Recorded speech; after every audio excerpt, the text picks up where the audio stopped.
Eretz Yisrael. No? That's what I thought he meant. No, it's later in Eretz Yisrael. Okay, let's get started. Kuf Vav Amud Aleph. So we've been learning about different terminologies that are used in the terms of a sale will change the legal rights of the buyer and the seller depending upon the exactitude of the measuring of the land. Remember, we had said that if a person says exactly a core of land measured by a measuring tape, so then even the smallest deviation, there's a right for compensation for the person who either got too much or gave away too much, or the person who got too little. If a person said more or less, and the Gemara had concluded that even if you didn't say more or less, but you just said a core of land I'm selling to you, then that's implied more or less approximately.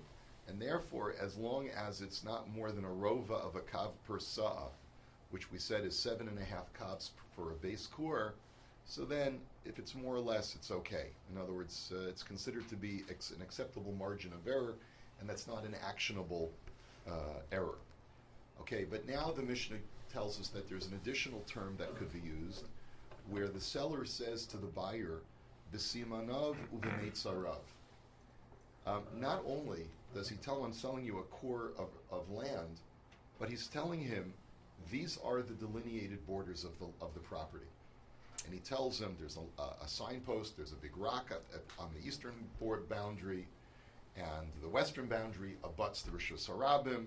In other words, he tells him exactly the dimensions, the location, and how to find the property.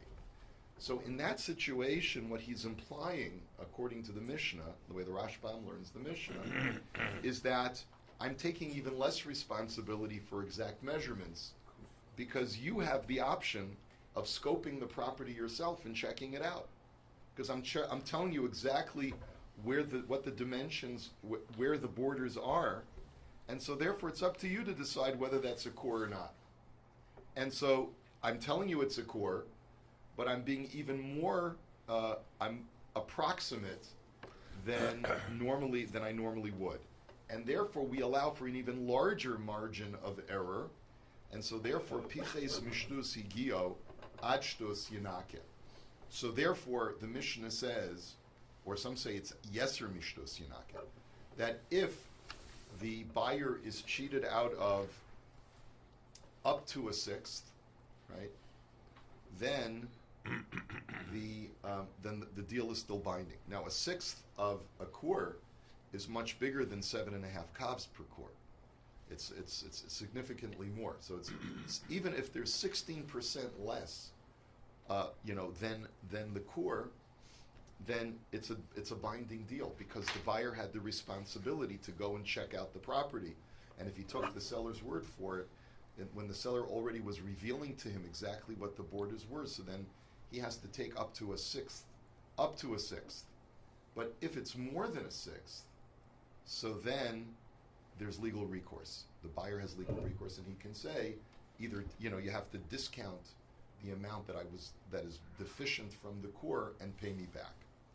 So what's unclear, the Mishnah is talking about if it's up to a sixth and if it's more than a sixth. What if it's exactly a sixth? So that's the next discussion. Itmar Rav Huna Amar Shtus Kepachos Mishtus, Rav Yehuda Amar Shtus Kiyoser Mishtus. And this is the machlokas between Rav Huna and Rav Yehuda. Rav Huna says that if it's exactly a sixth, so then that's tantamount to being less than a sixth, and the deal is binding without any legal recourse. Rav Yehuda says, no, if it's exactly a sixth, it's like over a sixth, and therefore the buyer is entitled to his discount. Rav Huna Amar Shtus Kepachos Mishtus because Hachika Amar. Rav Huna says that a sixth is like less than a sixth, and therefore there's nothing to do. And the way you read the Mishnah is Pachos Mishtus Ushtus Bichlal Higio, Yoser Mishtus Yanaka. The way you read the Mishnah is that it says less than a sixth, and the sixth is binding, and if it's more than a sixth, the buyer is entitled to take action. Rav Yehuda Amar Shtus Ki Yoser Mishtus Hachika Amar Pachos Mishtus Higio, Ad Shtus Ushtus Bichlal Yanaka. And Rav Yehuda says simply, no, I read the Mishnah differently. Only up to a sixth is where the deal is binding, there's no more action. and if it's a sixth and over, a sixth and over, so then it's actionable. So meisvei. Now let's look at a brisa. B'simanav u'v'meitzarav pichei shtus ha'hosir shtus harehu kishom hadayanim higia. Period. This brisa is going to be presented as a kasha on Rav Huna, who says that a sixth is like less than a sixth. Because it says in this brisa that if there's either a sixth more or a sixth less than a kur, when this terminology is used when the seller delineated the boundaries, so then the law is that it's like Shom HaDayanim. Now what is Shom? That term Shom HaDayanim appears in Maseches Ksuvas. And what it basically refers to is when a man dies and he leaves over an estate and his children are too young to act responsibly on their own. And they have debts. They have an obligation to support their stepmother. That's what's written in the Ksuva. They have to take care of the stepmother and provide her with mazonos. They don't have available cash, so some of their real estate assets have to be sold off. They don't have the maturity to do it themselves, so we say that the Beis Din can act on their behalf and sell the property for them. What happens if the Beis Din is in charge of making a valuation on their property and they err in the valuation such that they sell it for less than what it's worth? So the question is, does that sale get reversed or not? So the Mishnah, the Gemara in Ksuvah says, I don't remember if it's a Mishnah or Gemara, it says that if it's a sixth of error, so then the sale is null and void, and they have to nullify the sale. So the Gemara now says, based on the language of this brisa, if in Ksuvis we nullify the sale when it's exactly a sixth in error, so then that would imply, if you're using the same language, that when there's exactly a sixth in error, where the buyer is either ripped off or the seller gives off too much of a sixth, so then that's a reason to take action and either discount the buyer or pay back money to the seller. So you see that a sixth is like more than a sixth, not like less than a sixth. So it's a kasha on Rav Huna. Now the word higio, the Gemara seems to be ignoring at this point, because the word higio means the deal is binding and there's no further action to take. So the Gemara sort of ignores that word in the Bryce and just says if you're going to call it Shom HaDayanim, that implies that 1/6 is actionable. So the Gemara says, V'ha Shom HaDayanim d'shtus ki yoser mishtusu. We know that when it comes to an error made by the Beis Din on a Yisomim's estate, we say that 1/6 is just as egregious as over a sixth and is actionable. So Amar Lecha Rav Huna v'li taimechi gio katani, like exclamation point. He says, Rav Huna says, according to that argument, look at the language of the Brisa. What does the word higio mean? Higio means that the sale is final. There's no further action to take. So how does that work out with the word Shom HaDayanim? So Ella Kishom HaDayanim v'lo Kishom HaDayanim. So what the Rav Huna therefore says, you read the Brisa as follows, that what the Bryce is essentially saying, that when there's a delivery of either less than a sixth too little or a sixth too much, and it's exactly a sixth of error, then it has the same din of a Shom HaDayanim, but it's not exactly like a Shom HaDayanim. Kishom HaDayanim l'shtus, v'lo Kishom HaDayanim, di'ilu hasam bato mekach, v'ilu hacha higia. Which is a little bit bizarre. But essentially what the Gemara is saying is that just like the sixth is used as a benchmark for Shom HaDayanim, that's sort of like the threshold marker, that if it's less than a sixth, you let the sale go through, and if it's a sixth, then the sale is null and void. We have the same comparable threshold over here in our discussion, that a sixth is also a threshold marker, but it happens to be that a sixth or less, the sale is binding and there's no further action to take. And if it's more than a sixth, you can take action that if the buyer got less than, got less property and it's more than a sixth of what he was expecting, then he's entitled to get discounted. Now, the Rashbam just adds one little caveat to make this Gemara a little bit easier to understand. The Gemara in Ksuvas points out, perhaps it's the Mishnah, points out that there's a machlokas between the Chachamim and Rabbi Shimon ben Gamliel as to whether or not a sixth is actionable in the case of Shom HaDayanim. The Chachamim say that if it's a sixth error, the sale of the Yisomim's property is null and void. Rabbi Shimon Gamliel argues and he says, "In Kain Makoach based in Yafet." He says you can't be so much of a stickler on the actions of Beis Din. They are given extra additional authority because they are the Beis Din. And so therefore he holds that if the error is a sixth, so then we let the deal go through. So therefore what the Gemara is trying to point out is, yes, it's true. The topic of discussion in Ksuvis is of a Shom HaDayanim is 1/6, and there's a big controversy as to what to do. Over here, the threshold marker is also a sixth, but it just so happens, the way Rav Huna interprets the Brisa, that in our situation, 1/6 is just like a less than a sixth, and it's included in making the sale final. But once it goes over that point, you take action like the Chachamim said by Shom HaDayanim, and you nullify the sale, or you at least refund whatever monies were overpaid. Okay, now let's take a look at a story. Rav Papa Zavan Ara Me'ahu Gavra.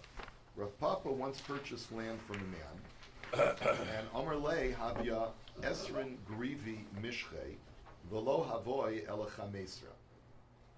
When the fellow sold him the property, he delineated for him the boundaries, just like the case in our Mishnah, and he told him it's 20 square, whatever, let's say 20 square amos.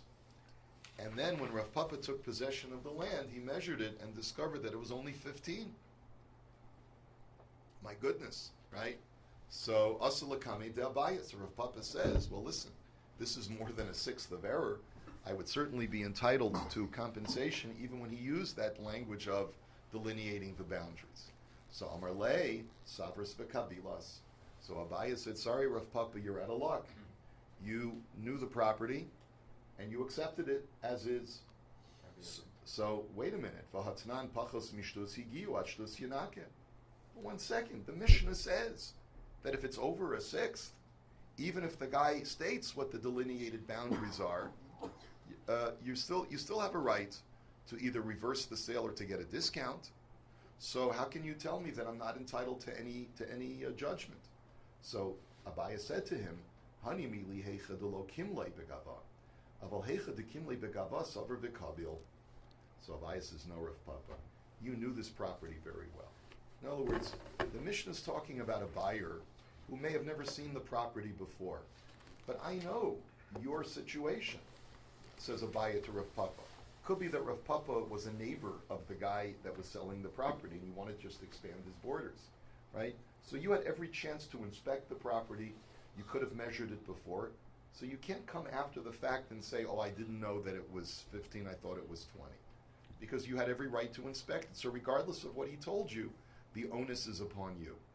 So wait a minute, Vaha Esrin Amar Li. But 1 second, Sir Rav Papa, but he misrepresented it. He said 20. So Amar Le de Adifa ke Esrin. No, what he meant to say is that it is as productive of a field as a 20 square amma field. In other words, he was guaranteeing that you'll be able to get tremendous yield from this property, as much as a larger field. But the onus, is basically, and this is interesting in halacha. There are times when the onus is on the seller for misrepresentation, but in a situation where it's patently clear that the buyer had full disclosure, then you can't like latch onto one statement that he made, which was a misrepresentation. And this is where it becomes a gray, it becomes really, this could make all the difference knowing the circumstances of the case, which is what Abaye was basically saying. Tanya, Rabbi Yossi Omer, ha'achan shecholku kevin shalo gora le'echad mehen kanu kula. So Rabbi Yossi says that when a group of brothers are dividing their father's estate, and this is true, says the Rashbam, not only with a Yerusha, but it's also true with, let's say, liquidating a partnership where the three partners or however many partners are going to each take a chelek. So if we agree that we'll draw lots, and like each lot has which part of the property each one gets, that as soon as the first guy draw his lot and it says, okay, you got the north side, he can't say, no, I want to nullify the deal. Even though no kinyan has been formally affected, once that lot is drawn, that's final, that's your chelik, you can't back out of it after that point. And the same thing is true by each succeeding partner. Once he draws his lot, whatever portion comes out belongs to him, and he can't say, well, I wasn't banking on getting that portion. So the question is, my time. But why is that? Because after all, no kinyan was made. What's to stop any partner from backing out? So Amar Rabbi Lazar kitchilas Eretz Yisrael, matchila begoyrel afkan begoyrel. So Rabbi Lazar says, well, it's no different from the way that Eretz Yisrael was divided up in the times of Yehoshua. They used lots in order to distribute the land. They used a lottery system in order to decide which shevet would go where, and therefore they used the same lottery system anytime you divide up property. And that's our halachic precedent. But wait a minute, says the Gemara. Imala halan bekalfi v'urim v'tumim afkan bekalfi v'urim v'tumim. 1 second, says the Gemara. There was a very specific lottery system of pieces of parchment put in a container, plus with the aid of the Urim V'Tumim that showed an endorsement of the lots that were drawn. The special miraculous stones on the breastplate of the Kohen Gadol, which would illuminate to indicate which shevet got which. They would pull out, a piece of property, and then the Urim V'Tumim would spell the name of the shevet. So are you telling me that it's the same thing? It's not the same thing. There was divine assistance, and maybe that's the reason why it's halachically binding in the Chalukah of Eretz Yisrael, but not necessarily anytime people divide property. Amar Rav Ashi behahu hana de katsaisi lahadadi gamriu makni lahadadi. So Rav Ashi says, really what's going on over here, and it seems like Rav Ashi is not, it's a little bit controversial, it's unclear whether Rav Ashi is explaining the original answer or he's changing the original answer. But basically what he's saying is, you know what, you're right. I'll grant you that when we divided Eretz Yisrael, it was with the divine aid of the Urim V'Tumim. But here, it's just as powerful. Why? Because when you have a consensus of businessmen to work under a certain convention, they all agree that we want to be legally bound by this convention, even though it's not a formal method of kinyan. Why? Because just like I might back out, you might also back out, and it'll create sorrows for me. So therefore, if a group of people agree on a convention to bind themselves legally, even if that convention is not recognized formally in the halacha, but since we agree upon that convention among ourselves, that's what makes it legally binding. And this also has very important ramifications. Once a convention is agreed upon by a group of people, then no one is allowed to back out. You can't back out. Oh, well, it wasn't done according to the formal halachic process. But we all agreed that this is what was going to, right? Just like it's beneficial for you to make it binding, it's beneficial for me to make it binding as well. Okay. And therefore the kinyan is implicit even though there wasn't a formal act of kinyan. Next, Itmar. Shnei achin shecholku bolahen ach mi medinas hayam. Rav Omer Batla Machloikas Ushmul Omer Mekamtzin. Okay, 20 years ago, our brother Levi went to find his fortune somewhere out in the wilderness, right? We haven't seen him in 20 years. Dad has passed away, and all that's left is the two brothers Reuven and Shimon. So Reuven and Shimon say, Levi, for all we know, could be a dead man. We don't know where he is. So they decide, Dad left us an ancestral property. We'll split it 50-50. Levi, we don't know. Levi made it. All right, he's not here. No. All of a sudden, Levi shows up. And he says, hey guys, good to see you. I heard Dad passed away. Where's my chelik? So how are you supposed to deal with this? So Rav says they have to redivide the entire property. In other words, the 50-50 division is totally off. It was done illegally. It was done, let's say, not according to the rules of division, because there is a third brother, and they have to therefore completely redivide the property. If they have to take a lottery, they'll redo the lottery. And Shmuel says no. If Reuven is happy with the north side and Shimon is happy with the south side, each one of them should cede a third of his property. Like Reuven will cede the southern part of his northern part, a third of it, and Shimon will cede the northern part of his southern property, and that'll be the third that goes to Levi. He'll get in between the two of them, but they get to hold on to what was already done. So Amar le Rav Rav Nachman l'Rav Amar Batla Machloikes Alma Hadar Dina. Now it seems from Rav that if a division was made in the absence of a partner, it sounds like that's completely null and void, even if it was done in the presence of a Beis Din. Is that what Rav is suggesting? So he says, Elame'ata hani beit tlasa dekaimi va'azul beit reminayu upala kachinami debatla machloikes. Is that what you're going to suggest? That if, let's say, you have a partnership of three guys, and two of them decide to liquidate the partnership, and they go to a Beis Din and they say, we want to divide up our assets, and we'd like it to be divided this way. Reuven will get this, Shimon will get this, and Levi, who's not with us, he'll get the third portion. As long as Beis Din deems it to be equitable, are you suggesting that Levi can later protest and say, hey, I wasn't there, and therefore you had no right to divide it that way without consulting with me first? Is that what Rav is implying? And the truth is, the Gemara is asking it as a question because there's another case that the Rashbam says the Gemara is aware of. There was once two Amoraim, and they jointly owned a piece of property, and one of them went to the Beis Din and said, I want out, I want to divide it up. And the Beis Din awarded that fellow his half and awarded the other guy his half in absentia. And the question is, would Rav agree with that, or would he disagree? Based on what he's saying now, it would seem that he would disagree, and he would say you can't divide up property in a person's absence. He's a right to say, since he's a stakeholder, he has a right to say, I want an input on how it's going to be divided. So the Gemara says, no, it's not necessarily a raya, because hachi hashla hasam nechisi adaita deveit lasam meikara. He says, no, there's a fundamental difference.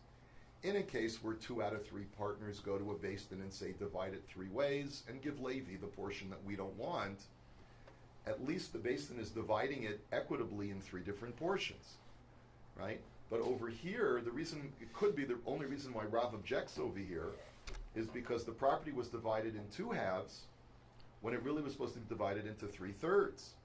And since the original chalukah was not done according to the laws of division for this ownership, that's why Rav says it gets totally null and void. But it could be then when it was done equitably, allotting 1/3 to each partner, but just that one was in absentia, maybe Rav would be okay with that. We don't know. We can't infer from Rav's statement over here what he would hold over there. So Amalei Rav Papa le Abaye. So now let's analyze Shmuel's position. Rav Papa says to Abaye, L'Shmuel da'amr mekamtzin, l'memra dekam dina. So now according to Shmuel, who says that when Reuven and Shimon divided the property 50-50 and then Levi showed up, Shmuel says in that case they get to keep their chelek. They just have to give up 1/3, each one give up 1/3 to their brother Levi. So according to Shmuel, does that mean to say that if a psak is done in absentia, then it's legally binding, even though the measurement that was made was incorrect? The haravu Shmuel da'amri teravayu kor b'shloshim ani mochel lecha yachol lachzer bo afilu b'sa achrona kor b'shloshim sabasel ani mochel lecha rishon kana. Let's look at the case that we learned about yesterday, that Rav and Shmuel both agree, and that was when a seller says to a buyer, I'm selling you a core of grain, which is 30 sahs of grain. Then until he measures out the full 30, either the buyer or the seller can back out of the deal, because the deal has not been consummated until all 30 are fully delivered. And so what's the connection between these two cases? So the Rashbam explains that the basis of the question is as follows. Shmuel just got through saying that when a division is made between 2 parties, a distribution is made between 2 parties and they divide incorrectly, each party takes too much, so the correct division is not made, so then the deal can still be binding. They just have to make the adjustment and give back the over amount that they took. And it seems from the case of the grain that when you give a person too little, then the deal is not completed, and you can always go back on the deal. So if the deal is not completed when you give too little to a person, so then surely if you give too much to a person, the deal should be not binding. And that's the Gemara's question. How is it that Shmuel can say over here that even though each partner took too much, the deal is still binding and they're allowed to keep their property, whereas in the case of where I give, let's say 29 out of 30 of the suz to the buyer, both the buyer and the seller can back out of the deal. That doesn't seem to be consistent. That's the question. So the Gemara's answer is, Hasam avad rabbanan milsa denichale lemoicher benichale lelokeach. So the Gemara answers very simply.